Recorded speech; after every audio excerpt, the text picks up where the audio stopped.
Nasamsam ang mahigit 100,000 pisong halaga ng shabu habang naaresto naman ang suspect sa isinagawang buy-bust operation ng PNP sa Limay, Bataan.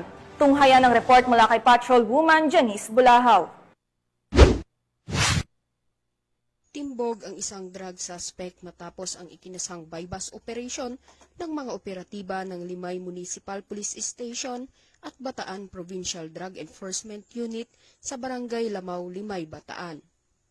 Ayon kay Police Colonel Marites A. Salvadora, Provincial Director ng Bataan Police Provincial Office, nakumpiska mula sa suspect ang itinatayang 25 gramo ng hininalang shabu na may standard drug price na 170,000 pesos. Kasunod ng pagkakaaresto, agad na dinala sa kustodiya ng Limay Municipal Police Station ang suspect at ang mga ebidensya para sa kaukulang dokumentasyon at disposisyon.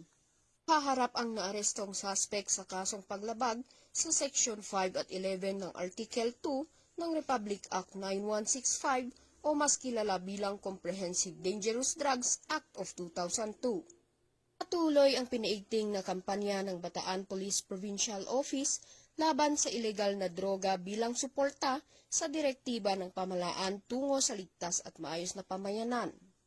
Mula dito sa Gitnang Luzon, ako ang inyong PNN correspondent, Patrol Woman Janice Bulahaw, alagad ng batas, tagataguyod ng Balitang Pulis.